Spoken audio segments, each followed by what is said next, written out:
Halo teman-teman, sebelum dengar kisah hari ini, coba tulis di komentar, kamu nonton dari kota mana? Jangan lupa juga klik tombol subscribe dan nyalakan loncengnya, biar kamu selalu update cerita terbaru dari Ruang Cerita Channel.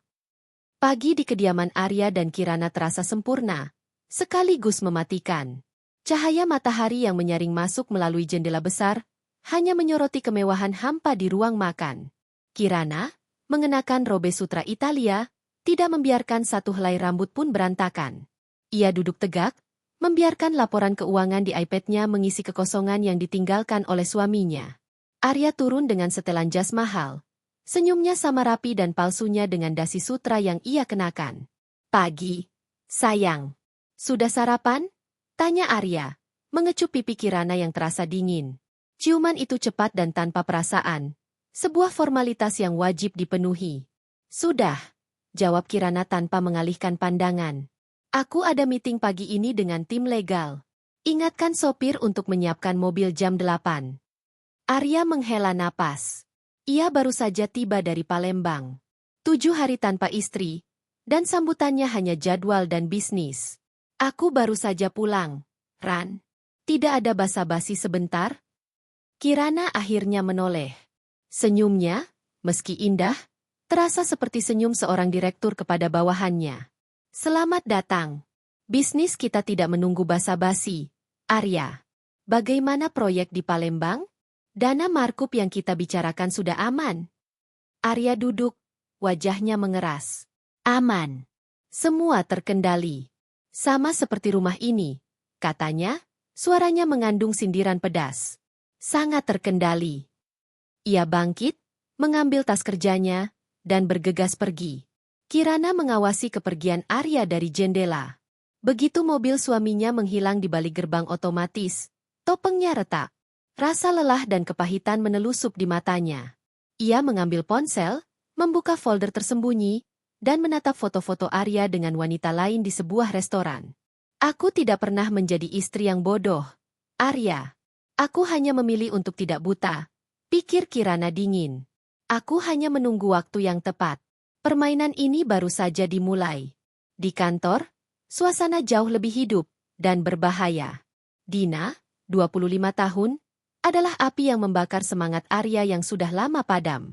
Ia berdiri di ruang rapat, mempresentasikan skema pembiayaan baru dengan penuh percaya diri. Jadi, skema pembiayaan baru ini akan memangkas biaya hingga 15% tanpa mengurangi kualitas. Kita bisa ajukan ini ke stakeholder besok, Pak Arya, tutup Dina. Luar biasa, Dina, puji Arya, tatapannya tidak hanya terfokus pada angka-angka di layar. Kamu selalu berhasil membuatku terkejut. Kamu memang aset terbaik perusahaan ini. Dina tersipu, rona merah menghiasi pipinya. Ia merasakan aliran darahnya memanas di bawah tatapan Arya. Terima kasih, Pak. Saya hanya melakukan yang terbaik untuk perusahaan, dan juga untuk Bap. Tatapan mereka bertemu. Keheningan singkat itu bergetar oleh janji-janji terlarang. Arya segera mengendalikan diri. Baiklah, selesaikan laporannya. Nanti malam, kita rayakan keberhasilan ini di tempat biasa. Hanya kita berdua. Anggap saja ini lembur insentif. Dina mengangguk, jantungnya berdebar. Ia sudah tahu maksud dari tempat biasa. Itu. Malam itu, di sebuah apartemen eksklusif rahasia, lampu temaram dan musik jazz menjadi saksi bisu pengkhianatan. Arya dan Dina menikmati wine mahal. Saya benci saat Bapak menyebutnya lembur insentif, kata Dina, menatap Arya dengan mata penuh harap. Sejak kapan cinta kita jadi insentif, sayang? SSST. Arya menggenggam tangan Dina, meremasnya erat. Jangan keras-keras. Aku melakukan ini demi keamanan kita. Aku janji, Dina. Aku akan bicara dengan Kirana. Secepatnya. Dina menarik tangannya, wajahnya dipenuhi kesedihan yang tulus. Bapak selalu bilang begitu selama 6 bulan terakhir. Saya lelah dengan janji, Arya. Saya lelah menjadi simpanan yang menunggu giliran. Kalau Bapak mencintai saya, Bapak harus berani memilih. Arya frustrasi. Kirana memang rumit. Melepaskannya berarti kehilangan sebagian besar aset dan anak-anaknya. Aku mencintaimu, Dina. Tapi Kirana itu, dia terlalu cerdas. Beri aku waktu sampai proyek besar ini selesai. Ya? Hanya sebentar lagi. Dina memeluk Arya. Air mata jatuh di bahunya. Ia tahu ia sedang menipu dirinya sendiri. Tetapi ia terlalu mencintai pria itu, terlalu mabuk oleh janji kebahagiaan yang samar. Baiklah. Tapi tolong, jangan buat saya menunggu terlalu lama. Saya hanya ingin menjadi satu-satunya wanita yang ada di hati dan hidup Bapak. Larut malam. Arya sudah pulang dan tidur di sofa ruang kerjanya. Sebuah sandiwara agar ia tidak perlu berhadapan langsung dengan Kirana. Kirana duduk tenang di meja rias, menyeka krim malam. Ponselnya berdering. Tertulis nama kontak, penasehat hukum. Halo, Pak Rendra. Bagaimana perkembangan investigasi aset Arya? Bisik Kirana, suaranya tenang seperti air danau beku.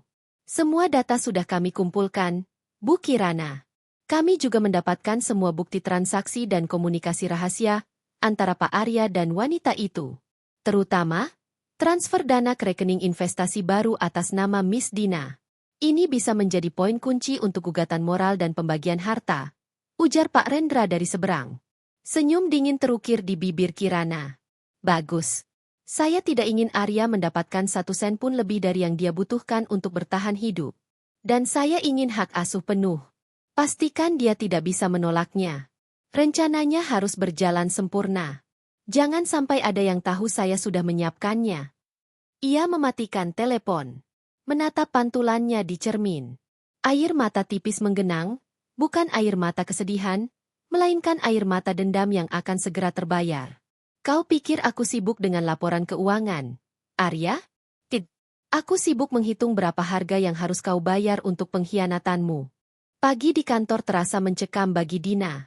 Meskipun baru semalam ia menghabiskan waktu intim dengan Arya, janji-janji pria itu kini terasa kosong. Saat ia sedang menyiapkan briefing, seorang kurir datang membawa sebuket mawar putih. Dina tersenyum, mengira itu dari Arya. Namun, mawar itu sudah layu, kelopaknya menguning. Bunga dari penggemar rahasia. Din? Tapi kok sudah layu? Aneh sekali, komentar Reza, rekan kerjanya. Dina mengabaikannya, tangannya merogoh ke dalam buket. Ia menemukan kartu kecil tanpa nama pengirim. Segala yang indah akan layu jika bukan milikmu. Berhati-hatilah.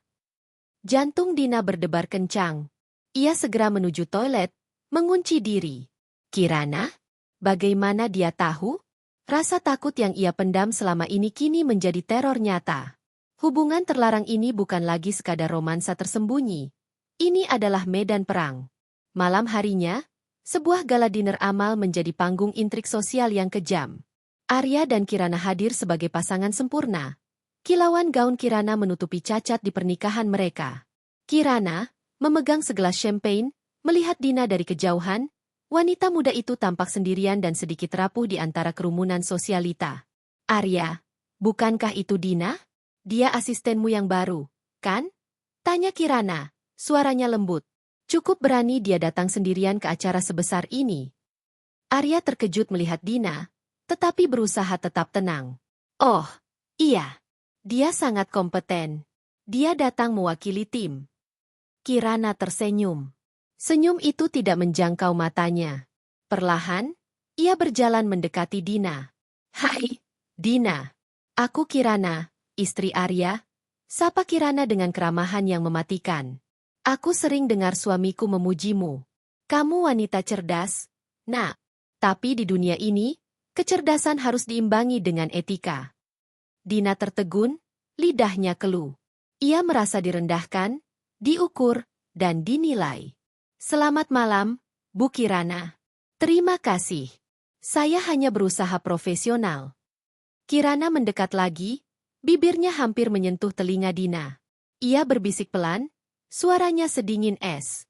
Profesional, artinya tahu batasan. Keep your hands off my husband's heart. Kau tahu, suamiku punya alergi terhadap barang tiruan. Kirana mundur, tersenyum elegan, dan beranjak. Dina berdiri mematung, pipinya memanas karena malu dan amarah. Ia menoleh ke Arya, yang sibuk tertawa bersama klien, berpura-pura tidak menyadari drama itu. Dia tidak melindungiku, Batin Dina pedih. Kembali di apartemen rahasia, malam itu adalah puncak ketegangan. Dina menangis histeris. Kenapa Bapak tidak melindungi saya di sana? Istri Bapak mempermalukan saya. Dia tahu. Arya. Saya yakin dia tahu, teriak Dina. Arya mengusap wajahnya, frustrasi. Kirana tidak tahu. Dina. Itu hanya permainan pikiran khasnya. Dia memang suka mengintimidasi orang yang dia anggap ancaman. Lagi pula, kenapa kamu harus datang ke acara itu? Karena saya ingin melihat Anda. Saya ingin jadi bagian dari hidup Anda. Bukan hanya di ruangan gelap ini, balas Dina. Sekarang, saya takut. Mawar layu itu, tatapan matanya. Bapak harus segera putuskan. Atau saya yang akan bertindak. Bertindak apa? Bentak Arya. Kamu mau menghancurkan semuanya? Jangan gila. Dina. Aku bilang tunggu. Proyek ini sedang dipertaruhkan. Dina menatap Arya. Air matanya berhenti. Digantikan oleh kesadaran yang menyakitkan. Bukan proyek yang Bapak pertaruhkan, tapi harga diri Bapak. Dan sekarang, Bapak sudah mempertaruhkan hati saya. Dina menyadari betapa pengecutnya Arya, pria yang ia cintai mati-matian. Di rumahnya, Kirana membaca dokumen gugatan cerai di ruang kerjanya. Ia menyesap teh herbal, matanya memancarkan kepuasan. Kau pikir aku ini siapa, Arya? Hanya wanita pajangan yang buta harta? Kirana tersenyum pada foto pernikahan mereka. Aku sudah lama tahu, dan aku sudah menyiapkan peti mati untuk pernikahan ini. Aku hanya menunggu Dina melakukan kesalahan fatal yang bisa kugunakan untuk menendangmu keluar tanpa ampun. Ponselnya berbunyi. Notifikasi dari agen investigasi. Sebuah video rekaman Arya dan Dina bertengkar hebat di apartemen rahasia, termasuk ancaman Dina untuk bertindak. Senyum Kirana melebar, dingin, kejam. Terima kasih, Dina. Kau baru saja memberiku amunisi yang sempurna. Kirana mematikan tablet, ia memejamkan mata. Ia sudah berada di ujung jurang pengkhianatan ini, dan ia siap melompat. Waktu berlalu dalam keheningan yang menyesakan di antara Arya dan Kirana. Kirana mempertahankan rutinitasnya yang sempurna, mengatur gala dinner, mengantar anak-anak, dan selalu tersenyum di depan umum. Namun, setiap detail kecil di rumah itu menjadi amunisinya. Ia tahu Arya pulang lebih larut, ia tahu mobilnya berbau parfum wanita lain. Kirana tidak bereaksi. Ia hanya mengumpulkan bukti, sepotong demi sepotong. Suatu sore, Kirana sengaja meninggalkan ponselnya di meja, terbuka pada aplikasi tracking mobil. Ia ingin Arya melihatnya. Arya, yang memang sedang gelisah, melihat ponsel itu dan seketika pucat. Ada titik merah yang menunjukkan lokasi mobilnya di luar kota. Ia tahu bahwa Kirana tidak mungkin di sana. Kau menguntitku, Ran? Tanya Arya dingin, berdiri di ambang pintu kamar Kirana. Kirana, yang sedang sibuk mengatur berkas, mendongak dengan tatapan datar. Aku? Menguntit? Aku hanya lupa mematikan layanan keamanan mobil. Arya. Wajar, mengingat banyak karyawan tidak jujur akhir-akhir ini. Ia menekankan kata, tidak jujur, dengan tenang. Arya tahu ia kalah dalam permainan kata-kata ini. Ia merasa terpojok, semakin mendambakan pelarian di sisi Dina. Sementara itu, ancaman dari bunga layu yang dikirim Kirana mulai menggerogoti Dina. Ia paranoid, memeriksa setiap sudut kantor, dan mulai mencurigai setiap tatapan rekan kerjanya. Dina memutuskan untuk menuntut kejelasan dari Arya, dan ia memilih waktu yang paling buruk, saat meeting persiapan tender besar. Di tengah kesibukan, Dina menarik Arya ke gudang arsip yang gelap. Saya butuh kepastian, Arya. Bisik Dina, wajahnya pucat. Istri Anda mengancam saya secara halus. Saya tidak bisa hidup seperti ini, dalam ketakutan. Kapan Anda akan ceraikan dia? Arya menatap Dina. Amarahnya meluap karena merasa tidak dihormati. Apa-apaan kamu? Ini kantor, Dina. Kamu menghancurkan konsentrasiku. Cinta Anda yang menghancurkan saya, balas Dina. Saya sudah berpikir untuk pergi, Arya. Saya tidak ingin menjadi bom waktu yang meledakkan karir Anda. Arya mencengkeram lengan Dina. Jangan berani-berani bicara pergi. Aku akan urus Kirana. Bersabarlah. Sampai kapan, Arya? Sampai saya benar-benar gila? Dina memejamkan mata, air matanya menetes.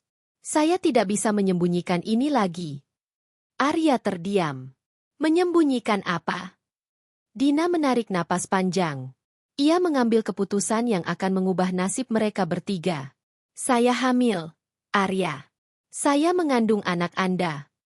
Seketika, Arya melepaskan cengkeramannya. Wajahnya membeku.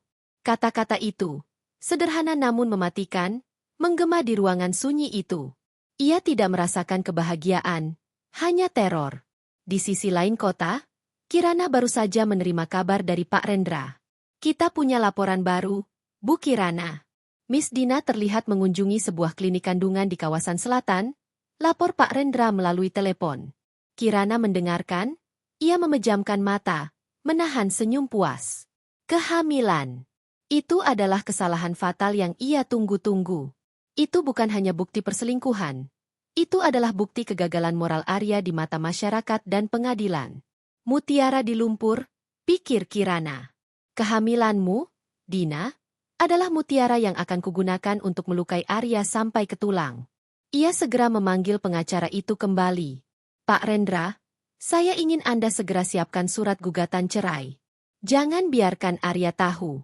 Saya ingin surat itu sampai padanya di momen yang paling buruk baginya. Dan fokus utama kita adalah hak asuh anak penuh dan pembekuan semua aset. Saya tidak mau Arya menggunakan uang perusahaan untuk menghidupi wanita lain dan anak haramnya. Arya kembali ke rumah larut malam. Ia duduk di ruang kerjanya, memegang kepalanya. Tangisan Dina dan pengakuan kehamilannya membuatnya ketakutan. Ia bukan hanya mempertaruhkan Kirana, ia mempertaruhkan seluruh hidupnya. Ia mengambil ponselnya, ingin menelepon Dina, menyuruhnya diam. Tapi ia urung. Bagaimana jika Kirana mengawasi? Tiba-tiba, Kirana berdiri di ambang pintu. Ia membawa secangkir teh panas, tindakan yang sangat tidak biasa. Kau tampak stres, Arya, kata Kirana, suaranya mengandung empati palsu. Ada masalah besar di kantor? Arya menatap istrinya, mencari celah kelemahan, mencari kemarahan. Tapi tidak ada. Hanya kebaikan yang dingin. Hanya masalah tender. Ran, jangan khawatir. Kirana meletakkan teh itu di meja, tatapannya kini berubah menjadi intens. Aku tahu kau sangat menjaga citramu, Arya. Citra sebagai suami yang baik, ayah yang bertanggung jawab, dan CEO yang sukses. Ia berjalan mendekat, menyentuh bahu Arya, lalu berbisik perlahan. Tapi citra itu rapuh. Satu kesalahan saja, dan semua yang kau bangun bisa runtuh, hancur berkeping-keping. Kau tahu, aku sudah mengurus detail sekecil apapun dalam hidup kita. Termasuk rencana cadangan jika terjadi krisis reputasi. Pikirkan baik-baik sebelum bertindak, suamiku. Kirana meninggalkan ruangan. Arya terpaku, merasa seperti sehelai daun di tengah badai. Ia tahu Kirana tidak berbicara tentang tender. Kirana berbicara tentang Dina.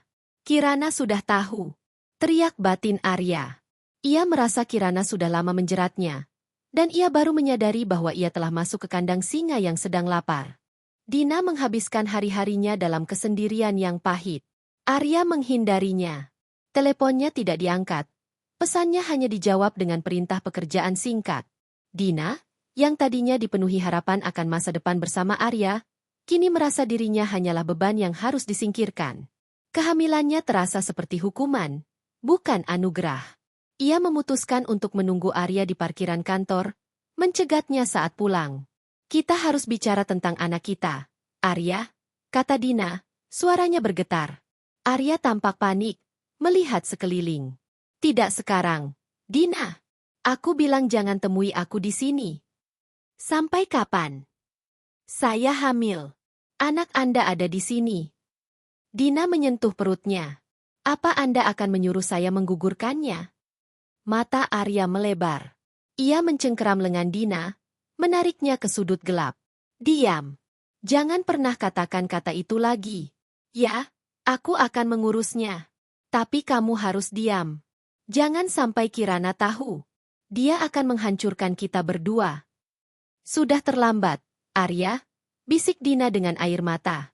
Saya melihat betapa Anda mencintai diri sendiri. Anda hanya takut kehilangan uang dan citra. Saya tidak akan pernah membiarkan anak ini tumbuh tanpa nama. Dina berbalik dan berlari pergi, meninggalkan Arya yang terengah-engah dalam keputusasaan. Keesokan paginya, Arya menerima sebuah amplop tebal berwarna biru dari pengadilan agama di kantornya. Kurir itu pergi tanpa berkata-kata. Tangan Arya gemetar saat membukanya. Isinya adalah surat panggilan gugatan cerai. Arya jatuh terduduk di kursi.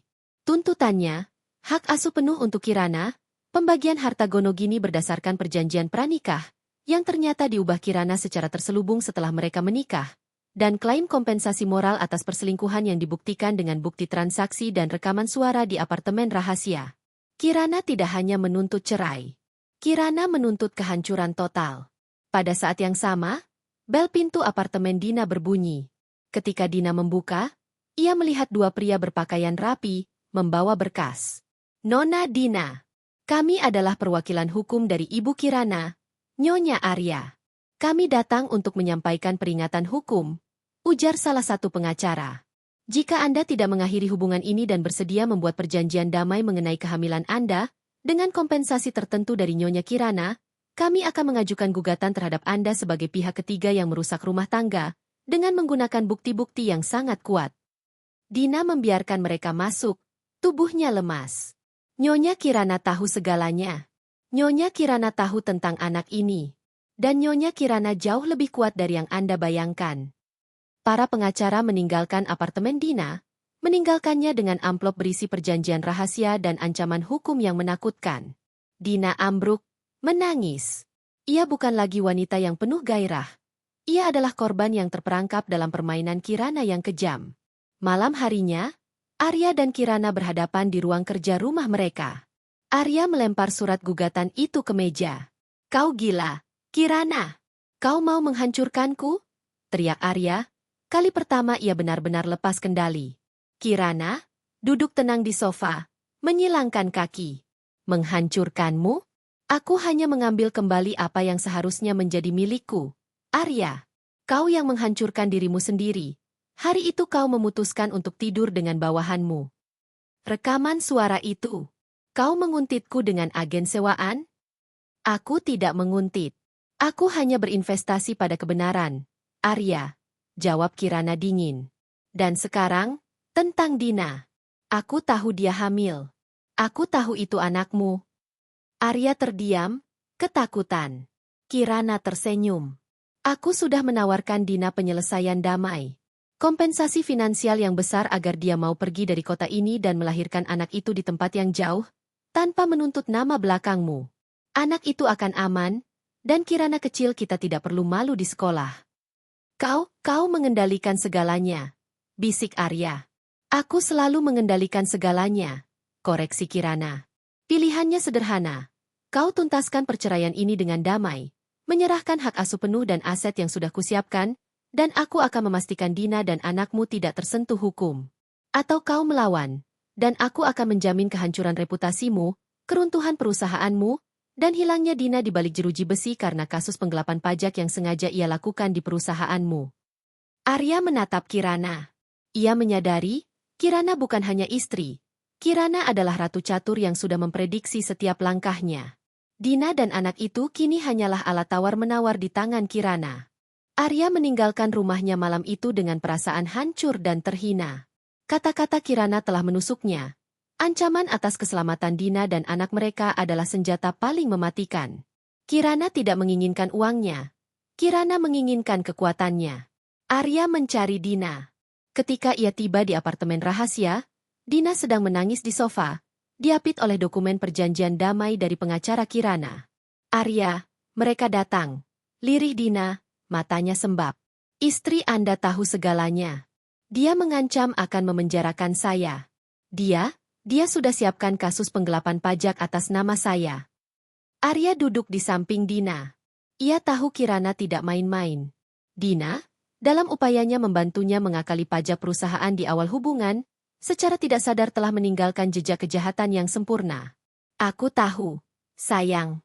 Aku tahu, kata Arya, merangkul Dina. Namun pelukan itu tidak lagi memberi kekuatan, melainkan rasa bersalah yang menusuk. Apa yang harus saya lakukan? Saya tidak mau anak kita lahir di balik jeruji besi. Dina terisak. Ambil saja uangnya. Suruh saya pergi kemanapun. Asal jangan masukkan saya ke penjara. Arya membaca perjanjian yang diajukan Kirana. Kompensasi yang fantastis, jauh lebih besar dari gaji Dina seumur hidup. Syaratnya, Dina harus menandatangani pernyataan bahwa ia adalah pihak yang menggoda, bersedia meninggalkan kota dan Arya selamanya, dan tidak akan pernah menuntut pengakuan Arya atas anak yang dikandungnya. Dengar, Dina, kata Arya, suaranya tercekat. Aku tidak punya pilihan. Kirana terlalu kuat. Dia sudah membuat perhitungannya dengan sempurna. Kalau kita melawannya, kita akan kehilangan segalanya, bahkan kebebasanmu. Anda menyuruh saya pergi? Tanya Dina, tatapannya kosong. Ini adalah satu-satunya jalan keluar. Ambil uang ini, dan mulailah hidup baru di tempat yang aman. Jauh dari nama kita, jauh dari masalah ini. Aku akan tetap memberimu uang diam-diam. Aku janji. Dina mendorong tubuh Arya. Ia berdiri, menatap pria yang ia cintai dengan kehinaan yang mendalam. Anda pengecut, Arya. Anda memilih citra Anda, uang Anda, daripada darah daging Anda sendiri, ucap Dina tajam. Anda ingin saya menanggung semua kesalahan ini, mengambil peran sebagai pelacur yang merusak rumah tangga, demi kebebasan Anda. Ini demi kita semua, Dina. Tidak, ini demi Anda. Saya mencintai Anda, Arya. Dan mutiara yang saya kandung ini adalah harapan saya. Sekarang, mutiara ini terasa seperti lumpur yang Anda buang. Dina berteriak, air matanya kini adalah air mata kemarahan dan penyesalan. Arya tahu ia tidak bisa memenangkan pertengkaran ini.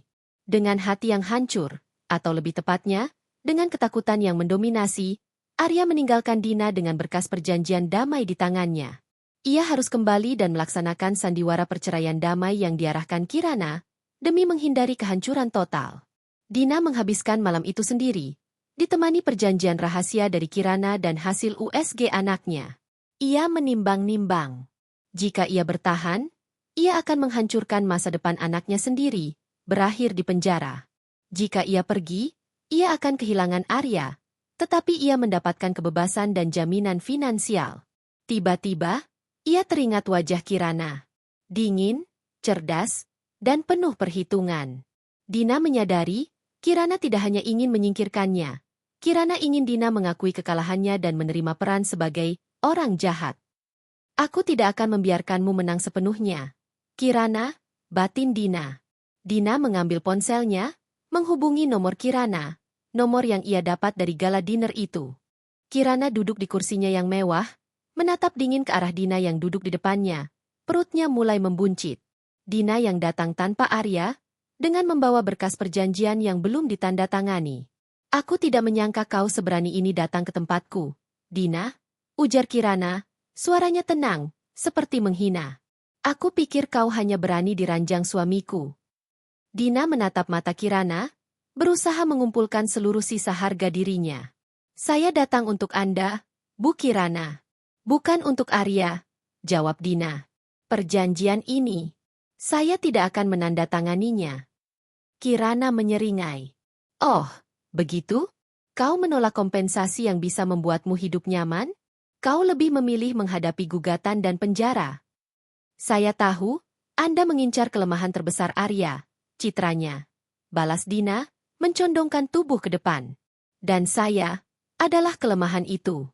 Tapi saya bukan wanita bodoh yang Anda bayangkan. Saya tidak akan mengakui bahwa saya menggoda suami Anda. Arya yang mengejar saya. Arya yang berjanji akan meninggalkan Anda. Kirana tertawa kecil, tawa yang menusuk.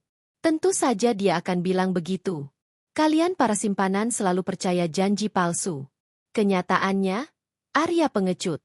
Dia memilih lari, dan meninggalkanmu untuk menyelesaikan kekacauan ini. Hati Dina tercabik. Tapi ia tidak membiarkan emosinya terlihat. Saya datang dengan tawaran balasan, kata Dina, membuka berkas. Saya akan pergi. Saya akan melahirkan anak ini jauh dari sini. Saya bahkan tidak akan mengambil kompensasi penuh dari Anda. Tapi ada 2 syarat. Kirana mengangkat alisnya, tertarik. Katakan. Pertama, Anda harus melepaskan Arya dari segala tuntutan finansial yang memberatkan perusahaan. Anda tahu, kehancuran Arya juga akan menghancurkan nama baik Anda. Jangan libatkan perusahaannya. Ambil saja rumah dan hak asuh anak. Kirana terdiam. Ternyata dia masih mencintai Arya? Atau dia cerdas? Dan syarat kedua? Dina menelan ludah, air matanya hampir jatuh. Tetapi ia menahannya dengan sekuat tenaga. Saya ingin Anda berjanji bahwa Anda akan memastikan Arya tahu, alasan saya pergi adalah karena dia pengecut. Bahwa dia memilih uangnya daripada anaknya. Saya ingin Anda yang menjadi saksi, Bu Kirana, betapa hina suaminya yang selama ini Anda pertahankan. Saya akan menanggung aib ini, tapi saya tidak ingin dia lolos tanpa rasa bersalah yang menusuk jiwanya. Kirana menatap Dina lama. Ia melihat bukan lagi saingan murahan, melainkan seorang wanita yang patah hati yang menggunakan pengorbanan dirinya sebagai pembalasan terakhir. Dina telah memahami permainan Kirana. Kau sangat menyedihkan, Dina. Tapi tawaranmu menarik. Kau memberiku kebebasan total tanpa harus menghancurkan nama baik perusahaan yang juga merupakan aset anakku. Kirana mengambil pulpen. Deal. Aku akan pastikan Arya tahu. Tapi dengar baik-baik.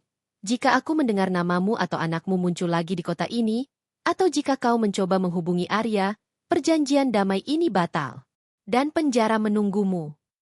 Dina mengangguk, ia bangkit. Ia mendapatkan yang ia butuhkan.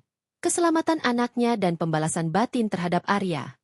Saya akan pergi, Bu Kirana. Saya tidak akan kembali, kata Dina. Tatapannya menyiratkan kesedihan dan harga diri. Saat Dina melangkah keluar, Kirana menatap punggungnya. Ia baru saja memenangkan perang, tetapi ia tidak merasakan kemenangan. Ia hanya merasa jijik terhadap Arya, yang kini benar-benar telah ia taklukkan. Kirana segera menelepon Pak Rendra. Batalkan semua tuntutan perusahaan. Kita hanya fokus pada perceraian dan hak asuh. Dan siapkan dokumen transfer dana untuk Miss Dina. Berikan semuanya, tapi pastikan dia pergi hari ini juga. Arya tiba di rumah malam itu, cemas menunggu hasil pertemuan Dina dan Kirana. Kirana sedang duduk di meja makan. Tenang. Aku sudah bertemu Dina, kata Kirana. Suaranya dingin dan datar. Arya bergegas mendekat. Bagaimana? Dia menandatanganinya? Dia setuju untuk pergi. Kirana menatap suaminya. Tatapannya kini penuh penghinaan. Dia setuju. Dia setuju menanggung semua aib ini, demi menyelamatkan dirimu, ujar Kirana. Syukurlah, kata Arya, merasa lega yang besar, ia segera meraih tangan Kirana. Terima kasih, Ran. Terima kasih. Aku akan berterima kasih seumur hidup. Kirana menarik tangannya. Jangan sentuh aku, Arya. Ia berdiri, menatap Arya dari atas ke bawah. Dina memberiku satu pesan terakhir untukmu, sebelum dia pergi selamanya. Lanjut Kirana, menusuk Arya dengan setiap kata. Dia bilang, dia pergi bukan karena uang, dan bukan karena ancaman penjara. Dia pergi karena kamu adalah pria paling pengecut yang pernah ia cintai. Kamu memilih aset di atas darah dagingmu sendiri. Wajah Arya memucat. Ia ingin membela diri, tetapi ia tahu kata-kata itu benar. Rasa bersalah yang menusuk, jauh lebih menyakitkan daripada tuntutan hukum. Aku sudah memenangkan rumah ini, hak asuh, dan citra. Tapi Dina yang memenangkan harga dirinya. Dan kau? Kau hanya berhasil membeli kebebasan dengan menjual anakmu sendiri. Kirana tersenyum sinis. Sekarang, silakan tanda tangani surat perceraian ini. Kita akhiri sandiwara yang menjijikan ini. Arya ambruk di kursi, memegang pulpen. Ia melihat bayangan Dina, dan bayangan anaknya yang tidak akan pernah ia lihat. Ia tahu, mulai saat ini, ia akan hidup di dalam penjara rasa bersalah yang dibangun oleh dua wanita cerdas, Kirana dan Dina. 1 tahun telah berlalu. Arya dan Kirana resmi bercerai. Media memberitakan perpisahan mereka sebagai perceraian konglomerat paling damai. Sebuah ironi kejam, sebab di balik kedamaian itu tersembunyi kehancuran batin Arya. Arya kini menempati sebuah apartemen mewah di pusat kota, Tetapi ruang itu terasa seperti sangkar berlapis emas. Ia mempertahankan perusahaannya, tetapi semangatnya hilang. Setiap malam, ia duduk sendirian, ditemani botol whisky mahal. Bukan kerugian finansial yang menusuknya, melainkan kata-kata terakhir Kirana yang diulang-ulang di benaknya, "Kamu adalah pria paling pengecut yang pernah ia cintai. Kamu memilih aset di atas darah dagingmu sendiri." Arya kehilangan segalanya yang ia anggap remeh. Kehangatan keluarga, haknya sebagai ayah, dan bahkan harga dirinya. Ia berusaha mencari Dina. Namun, Kirana telah menunaikan janjinya dengan sempurna. Dina menghilang tanpa jejak. Semua akun media sosial Dina lenyap, dan semua nomor kontaknya mati. Dia seperti hantu yang mengambil separuh jiwa Arya. "Apa kabar, anakku?" bisik Arya pada pantulan dirinya yang terlihat kuyu. Ia tidak tahu apakah ia punya anak laki-laki atau perempuan. Ia hanya memiliki rasa sakit yang kronis. Sementara itu, Kirana menikmati kemenangannya di rumah lamanya yang kini terasa sangat luas dan miliknya seutuhnya. Ia memenangkan hak asuh penuh atas anak-anak, mengendalikan aset utama, dan memegang kendali penuh atas hidupnya. Di mata publik, ia adalah wanita yang bangkit, seorang ibu tunggal yang cerdas dan tangguh. Namun, Kirana tidak menemukan kebahagiaan. Kekosongan yang dulu diisi oleh konflik kini diisi oleh kesunyian yang dingin. Ia tidak lagi memiliki Arya untuk dibenci, tidak lagi memiliki Dina untuk diintai. Dendam telah padam, dan yang tersisa hanyalah abu. Ia mulai mencurahkan energinya pada kegiatan amal, menjadi patron di berbagai yayasan sosial. Ia berhasil, tetapi kesuksesan itu terasa hampa. Suatu malam, ia melihat salah satu mainan lama Arya di gudang, sebuah pesawat model. Ia membuangnya ke tong sampah tanpa emosi. Ia ingin melenyapkan segala jejak pria itu dari hidupnya, tetapi ia tidak bisa melenyapkan fakta bahwa ia pernah mencintai pria yang kini ia benci itu. Jauh di sebuah kota pelabuhan yang tenang, Dina memulai babak baru. Ia menggunakan sebagian kecil dari kompensasi Kirana untuk membeli sebuah rumah kecil di pinggir pantai. Di sana, ia melahirkan putranya, Kiano. Dina tidak lagi memakai pakaian desainer atau bergegas menghadiri rapat. Ia mendirikan toko kecil yang menjual kerajinan tangan lokal. Hidupnya sederhana, tetapi ia akhirnya menemukan kedamaian yang hilang saat ia menjadi simpanan. Setiap melihat wajah Kiano, Dina merasakan sengatan penyesalan dan kekuatan yang aneh. Kiano adalah pengingat akan pengkhianatan Arya, tetapi ia juga adalah alasan Dina harus menjadi kuat. Ia tidak pernah memberitahu Kiano siapa ayahnya. Ia hanya berjanji pada dirinya sendiri bahwa ia akan membesarkan putranya menjadi pria yang berani dan bertanggung jawab, kebalikan dari ayahnya. Dina tidak lagi membenci Kirana. Ia menyadari, Kirana telah memberinya kebebasan yang tidak berani ia ambil sendiri. Suatu sore, saat Kiano tertidur, Dina membuka sebuah kotak kecil. Di dalamnya, ada kartu nama lama Arya dan sebuah foto mereka berdua di hari Natal yang pertama. Ia membakar foto itu, melihat bayangan Arya dan masa lalu mereka menjadi abu. "Aku tidak akan kembali, Arya. Jalan pulang kita sudah hilang," batin Dina, memeluk putranya yang tertidur lelap. 1 tahun lagi berlalu. Total 2 tahun sejak perceraian. Arya kini hidup seperti robot, mengelola perusahaan, tetapi hatinya diisi oleh kekosongan. Ia tidak lagi mabuk, tetapi ia terobsesi. Obsesi untuk menemukan Dina dan anaknya. Ia menyewa detektif, tetapi jejak Dina masih bersih. Di tengah kesendiriannya, Kirana bertemu Gio 40 tahun, seorang arsitek sukses yang dikenalkan oleh rekan bisnisnya. Gio, seorang duda yang karismatik dan hangat, memberikan perhatian yang tulus kepada Kirana, sesuatu yang sudah lama tidak ia rasakan. Gio tidak terintimidasi oleh kekuasaan Kirana. Ia memperlakukannya sebagai seorang wanita, bukan sebagai CEO. Kirana, yang awalnya dingin, perlahan mulai membuka diri, menikmati senyum dan tawa yang asing baginya. Ia tahu ini adalah kesempatan untuk benar-benar move on, tetapi selalu ada dinding tak terlihat yang dibangun dari trauma masa lalu. Pada akhir pekan, Arya memutuskan untuk membersihkan gudang di apartemen barunya. Ia menemukan sebuah harddisk lama berisi arsip kerja kantor. Di dalamnya, tersimpan ratusan foto lama. Ia menemukan folder lama berjudul Proposal Pantai 2023.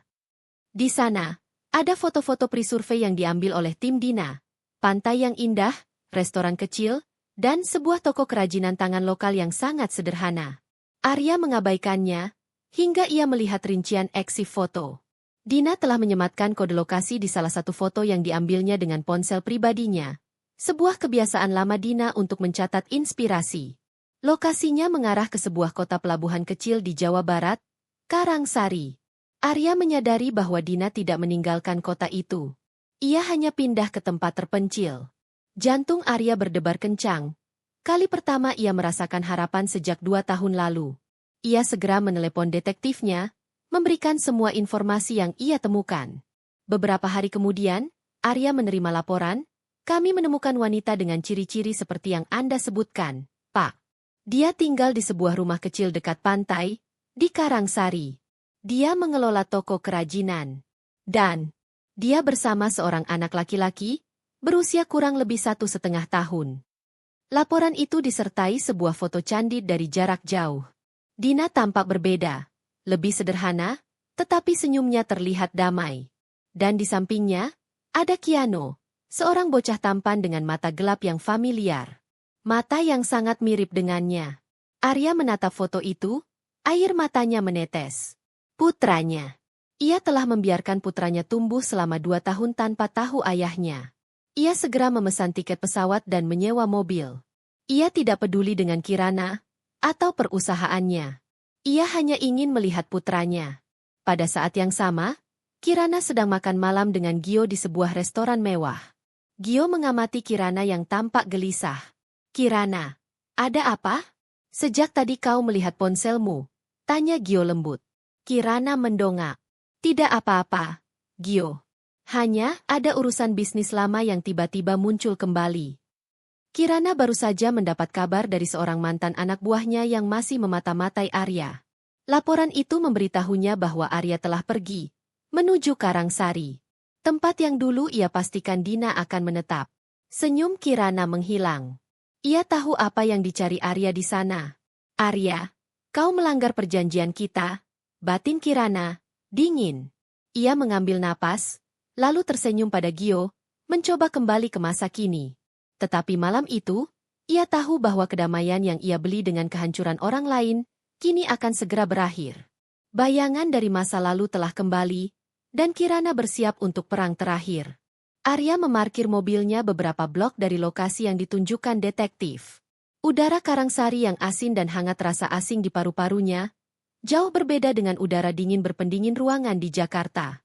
Setelah 2 tahun hidup dalam penyesalan yang membeku, perjalanannya ke sini terasa seperti perjalanan seorang narapidana menuju pengampunan terakhirnya. Rasa takut bercampur harapan menggerogoti setiap langkah Arya. Ia telah menjual putranya dan mencampakkan wanitanya demi mempertahankan kekayaan. Kini, ia datang sebagai pengemis, berharap belas kasihan. Dari kejauhan, Arya melihat toko kerajinan tangan kecil berwarna biru laut. Dan di depan toko itu, di bawah terik matahari sore, ada Dina. Dina tampak berbeda. Tidak ada lagi riasan tebal atau pakaian kantor yang ketat.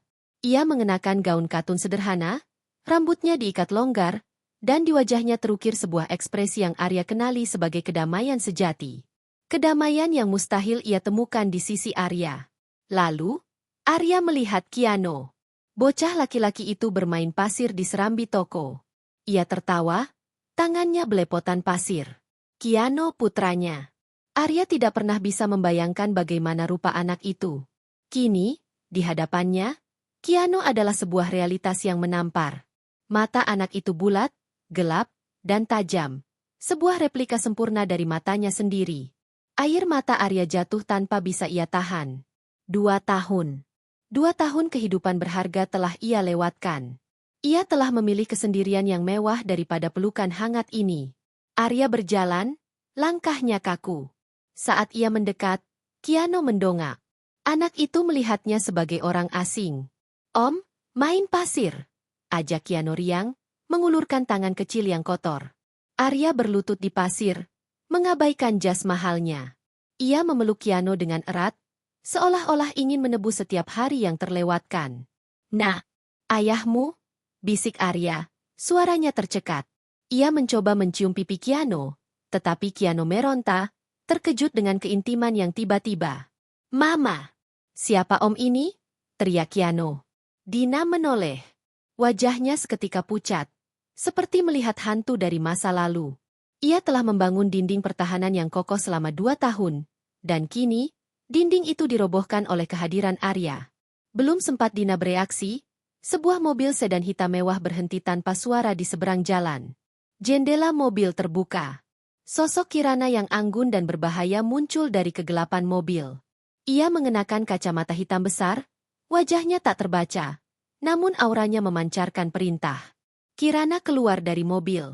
Ia berjalan melintasi jalan raya seolah-olah itu adalah jadwal kantornya, berhenti beberapa meter dari Arya dan Dina. "Kau melanggar perjanjian, Arya. 2 tahun yang kau beli dengan harga mahal, kau buang dalam satu perjalanan darat yang bodoh." Arya berdiri, menarik Kiano ke belakangnya. Ia merasakan panasnya kemarahan Kirana, tetapi rasa lelah dan penyesalan membuatnya kebal. "Dia anakku, Kirana. Aku berhak melihatnya." Kirana tersenyum sinis, melepaskan kacamata hitamnya. Matanya penuh penghinaan. "Berhak? Kau menjual hakmu 2 tahun lalu, Arya. Kau biarkan Dina menanggung aib. Kau biarkan anak ini lahir tanpa nama. Kau pikir hak bisa dibeli kembali dengan air mata penyesalan, suamiku? Oh, maaf, mantan suamiku." Dina melangkah maju, tangannya menggenggam tangan Kiano erat-erat. Ia tidak lagi takut pada Kirana. Ia marah, karena kedatangan Kirana mengancam kedamaiannya. "Anda benar, Bu Kirana. Ini salah saya. Tapi kedatangan Anda sekarang juga melanggar perjanjian. Anda berjanji tidak akan mengganggu hidup saya lagi." "Aku tidak mengganggumu. Aku hanya mengawasi harta milikku, harga diriku." Suamiku yang pengecut ini yang datang merangkak, memohon belas kasih yang tak pantas ia dapatkan. Arya memohon pada Dina, "Aku minta maaf. Sayang, aku seharusnya tidak meninggalkanmu. Aku ingin memperbaiki semuanya. Aku ingin membawa kalian berdua kembali. Aku akan menjual semua yang Kirana berikan. Kita mulai dari nol." Dina menggeleng pelan, air mata menggenang, tetapi ia tidak membiarkannya jatuh. Ia harus kuat di depan Kiano. "Terlambat, Arya. 2 tahun ini saya sudah menemukan kedamaian. Saya sudah memilih. Saya memilih Kiano, dan saya memilih hidup tanpa kebohongan Anda." Dengar itu, Arya, penyesalanmu hanya menjadikannya semakin kuat. Wanita ini sudah memahami dirimu. Dina mengabaikan Arya. Ia menoleh sepenuhnya kepada Kirana, musuh bebuyutannya. Konfrontasi ini hanya antara 2 wanita yang sama-sama tersakiti oleh pria yang sama. Dina dengan suaranya pelan, tetapi mematikan, "Bu Kirana, Anda memenangkan segalanya. Suami, harta, dan kebebasan. Tapi Anda gagal menemukan satu hal, kedamaian. Anda datang ke sini bukan untuk menghukum kami, tapi untuk membuktikan bahwa Anda tidak salah. Bukankah begitu? Anda datang untuk melihat bahwa keputusan Anda 2 tahun lalu adalah benar." Kirana terdiam. Dina menusuk tepat pada intinya.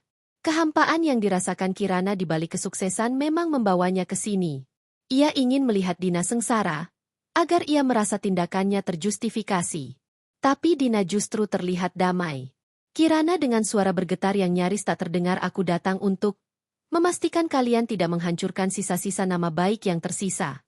Nama baik hanya ilusi, Bu. Saya kehilangan nama baik saya 2 tahun lalu, tetapi saya menemukan anak ini. Dan di mata anak saya adalah pahlawan." Dina berjalan mendekati Kirana, meninggalkan Arya yang terpaku. "Saya punya tawaran terakhir. Saya akan pergi ke tempat yang lebih jauh lagi. Arya tidak akan pernah bisa menemukan kami lagi. Kami akan lenyap dari peta Anda. Sebagai gantinya, Anda harus berjanji untuk benar-benar hidup bebas. Jangan habiskan hidup Anda untuk mengendalikan trauma masa lalu. Anda cerdas. Gunakan kecerdasan Anda untuk mencintai, bukan untuk mengontrol." Dina menatap mata Kirana. "Anda sudah bebas. Mulai sekarang, Anda hanya perlu belajar untuk mempercayai orang lain, bukan mengontrol mereka." Dina mundur, memegang tangan Kiano. Ia mengambil langkah yang tegas dan final, membawa Kiano masuk ke toko, mengunci pintu, dan menutup tirai. Ia menutup babak itu, Tidak untuk Kirana, tetapi untuk dirinya sendiri. Arya, ditinggalkan sendirian di luar, mencoba mengetuk pintu. Dina, buka. Aku mohon. Dina tidak menjawab. Kirana berjalan mendekati Arya, menarik tangannya dengan kasar. Cukup. Dia sudah memilih. Sekarang, kembalilah ke tempat yang kau tinggalkan. Arya menatap toko Dina, lalu menatap Kirana. Ia menerima kekalahan total. Aku tidak punya tempat untuk kembali, Kirana. Aku tidak punya rumah. Aku tidak punya keluarga. Aku hanyalah seorang pengecut yang menjual anaknya sendiri. Ayo, Arya. Aku akan mengantarmu ke bandara. Mereka berjalan menuju mobil Kirana. Langkah Arya terasa berat, seperti ia baru saja kehilangan jiwanya. Kirana melihat kesengsaraan Arya, dan menyadari bahwa ia telah memenangkan kehancuran Arya, tetapi bukan kebahagiaan dirinya. 6 bulan setelah pertemuan yang menghancurkan di Karangsari, kehidupan para tokoh utama telah bertransformasi, namun tidak dengan cara yang mereka harapkan. Perceraian, damai, Arya dan Kirana telah menjadi legenda di kalangan elit Jakarta, sebuah studi kasus sempurna tentang bagaimana menjaga citra di tengah kehancuran. Kirana kini benar-benar menjadi penguasa tunggal atas hidupnya. Ia pindah dari rumah lama mereka, memilih sebuah penthouse dengan pemandangan kota yang menakjubkan. Dari ketinggian itu, ia bisa melihat seluruh kota, tetapi ia merasa semakin terasing. Ia berhasil memajukan perusahaan hingga mencapai titik tertinggi, memenangkan penghargaan sebagai CEO wanita paling berpengaruh tahun itu. Namun, setiap malam, setelah lampu penthouse itu meredup, Kirana menghadapi kekosongan yang membingungkan. Ia telah mencapai puncak yang ia perjuangkan, tetapi tidak ada kegembiraan. Ia tidak lagi memiliki musuh untuk dilawan, atau suami untuk dikontrol. Dendam yang selama ini menjadi bahan bakar emosinya kini telah habis terbakar. Ia ingat kata-kata Dina, Anda gagal menemukan satu hal, kedamaian. Kirana mulai menganalisis dirinya. Ia menyewa seorang psikolog terbaik, bukan untuk menyembuhkan trauma perselingkuhan, melainkan untuk memahami mengapa ia terobsesi pada kontrol. Melalui sesi yang panjang dan menyakitkan, ia menyadari bahwa sejak kecil, ia selalu merasa tidak cukup baik bagi ayahnya yang perfeksionis. Ia menikah dengan Arya karena Arya memberinya ilusi tentang keluarga yang sempurna. Ketika ilusi itu hancur, ia tidak mencari cinta, melainkan mencari kendali untuk memperbaiki citra dirinya yang retak. Hubungannya dengan Gio terus berlanjut. Gio adalah pria yang baik, tulus, dan tidak tertarik pada kekuasaan Kirana. Suatu malam, saat mereka makan malam, Gio bercerita tentang rencana perjalanan mendadak ke luar negeri untuk sebuah proyek kemanusiaan. Aku harus pergi selama 6 bulan, Ran. Aku tahu ini mendadak, tapi aku sudah lama ingin terlibat dalam hal ini, jelas Gio. Ia tampak gelisah, menunggu reaksi Kirana. Kirana merasakan dorongan kuat untuk melarangnya, untuk menggunakan kekuasaannya, untuk memberinya deadline kembali. Ia merasakan kecemasan yang mendalam karena tidak bisa mengendalikan keberadaan Gio. Namun, ia teringat lagi pada Dina, pada janji yang ia buat di pantai sunyi itu. Itu luar biasa, Gio, kata Kirana, suaranya mantap, walau hatinya berdebar. Aku ikut senang untukmu. Kau harus pergi. Gio menatapnya, terkejut. Kau tidak marah? Kau tidak merasa aku meninggalkanmu? Kirana tersenyum. Senyum yang kali ini benar-benar memancar dari mata. Cinta sejati tidak butuh kendali. Gio. Cinta sejati butuh kepercayaan. Pergilah. Aku akan menunggumu, tanpa menanyakan lokasimu setiap jam. Keputusan itu terasa seperti Kirana melepaskan beban bertonton dari bahunya. Ia telah membebaskan Gio, dan pada saat yang sama, ia membebaskan dirinya sendiri dari penjara mental yang ia bangun. Untuk pertama kalinya dalam hidupnya, Kirana benar-benar melangkah maju. Sementara Kirana menapaki puncak kesuksesan, Arya memilih jalan yang penuh debu dan kerendahan hati. Ia mengundurkan diri dari manajemen harian perusahaan, menyerahkan kekuasaan yang dulu ia puja. Ia menyisakan hanya sebagian kecil saham, dan mendedikasikan seluruh waktunya untuk Yayasan Kemanusiaan Anak Yatim, yang ia dirikan atas nama almarhum ibunya. Ia bekerja keras, turun langsung ke lapangan.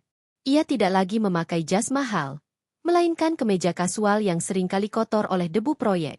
Ia membangun sekolah di daerah terpencil, mendirikan perpustakaan, dan membangun taman bermain. Setiap bata yang ia pasang, setiap senyum anak-anak yang ia lihat, adalah penebusan atas dosa terbesarnya, menjual darah dagingnya sendiri demi citra. Suatu sore, saat ia sedang mengawasi pembangunan taman bermain di daerah Kumuh, Jakarta, Arya menerima paket tanpa nama pengirim. Paket itu sangat sederhana.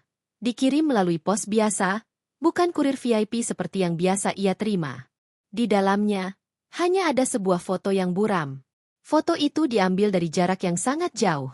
Dina sedang memimpin sekelompok anak kecil di sebuah lapangan terbuka di kaki bukit. Dina mengenakan topi pantai, tampak bahagia. Dan di sampingnya, Kiano berlari bebas, kakinya telanjang, wajahnya berseri. Di balik foto itu, dengan tulisan tangan yang familiar dan rapi, tertulis, "Dia bahagia. Jangan kembali. Fokus pada jalanmu." Foto itu adalah surat terakhir dari Dina. Dina telah menepati janjinya untuk pergi jauh, tetapi ia juga memberikan Arya hadiah terbesar. Konfirmasi bahwa Kiano baik-baik saja dan bahagia. Arya ambruk di kursi kayu reyot di lokasi proyek. Ia memeluk foto itu erat-erat. Ia menangis, tetapi kali ini, air matanya berbeda. Itu adalah air mata rasa lega, bercampur dengan rasa sakit yang abadi. Dina telah memenangkan pertarungan itu dengan penuh kemuliaan. Ia tidak hanya menyelamatkan dirinya dan putranya, tetapi ia juga memberikan hukuman yang paling efektif bagi Arya. Meninggalkan Arya sendirian dengan penyesalan, tanpa ada yang bisa ia salahkan selain dirinya sendiri. Arya menyadari bahwa Dina, orang ketiga yang dianggapnya lemah, ternyata adalah wanita paling kuat di antara mereka semua. Ia menolak kekayaan, menolak nama, demi kedamaian batin dan keutuhan anaknya. Dina telah menemukan kebahagiaan sejati. Arya tidak pernah mencoba mencari Dina lagi. Ia menghormati perpisahan yang telah mereka sepakati. Ia memutuskan untuk menjadikan yayasan itu sebagai anaknya. Ia mengabdikan dirinya untuk menjadi ayah bagi anak-anak yang ditinggalkan. Ia tidak bisa memperbaiki masa lalu, tetapi ia bisa memastikan masa depan anak-anak lain menjadi lebih baik. Ia belajar bahwa cinta bukan hanya tentang memberi uang, tetapi tentang memberikan waktu, kehadiran, dan pengorbanan yang tulus. Beberapa bulan kemudian, Kirana dan Arya bertemu di sebuah gala dinner amal, kali ini sebagai dua orang asing yang dihormati. Kirana datang sendiri, Gio masih di luar negeri. Arya datang didampingi manajer yayasannya. Mereka berdua bertemu di sudut ruangan yang sepi. Kirana menatap Arya, melihat perubahan pada mantan suaminya. "Kau tampak lebih baik, Arya." Arya tersenyum tipis, senyum yang tulus. "Aku lebih damai, Ran. Aku sedang membangun jalan pulang yang baru. Aku tahu. Aku juga. Aku baru menyadari, aku terlalu sibuk mengendalikan pengkhianatanmu. Sampai aku lupa bahwa retak di rumah tangga kita sudah ada bahkan sebelum Dina datang. Aku terlalu ingin membuat kita terlihat sempurna." Arya mengangguk. "Dina memberikan hukuman yang adil untuk kita berdua. Kau dipaksa untuk percaya, dan aku dipaksa untuk bertanggung jawab tanpa imbalan." Kirana menatap Arya. "Aku ingin memberitahumu satu hal, Arya. Mengenai perjanjian itu. Mengenai Dina. Aku tidak pernah memaksanya mengakui bahwa dia yang menggoda. Aku hanya memintanya untuk pergi. Dan dia yang menawarkan harga diri itu padaku, demi keselamatan anaknya. Dia ingin aku menyampaikan padamu betapa kamu pengecut." Arya tersenyum pahit. "Aku tahu. Dia melakukan itu untuk memastikan aku tidak pernah lolos tanpa rasa bersalah." Mereka terdiam. Tidak ada lagi kebencian. Hanya penyesalan dan pengakuan akan kesalahan masing-masing. Mereka berdua sama-sama tersesat, dan orang ketiga, Dina, lah yang memaksa mereka menemukan peta jalan yang hilang. "Aku harap kau bahagia, Kirana," kata Arya tulus. "Aku harap kau menemukan jalanmu, Arya," balas Kirana, juga tulus. Mereka berpisah, kembali ke kehidupan masing-masing. Mereka tidak pernah kembali bersama, tetapi mereka juga tidak lagi bermusuhan. Mereka adalah dua kapal yang berlayar dari pelabuhan yang sama, kini menempuh samudera yang berbeda. Dina, si orang ketiga yang dianggap rusak, justru menjadi penyelamat tak terduga. Ia telah mengajarkan mereka berdua bahwa kekayaan sejati bukanlah aset yang tertera di laporan keuangan, melainkan kemampuan untuk memaafkan, melepaskan, dan mencintai tanpa syarat. Arya menatap ke depan, menapakkan kakinya di jalan yang ia pilih. Ia tidak bisa kembali pada anak dan wanitanya. Tetapi ia sudah menemukan jalan pulang yang hilang.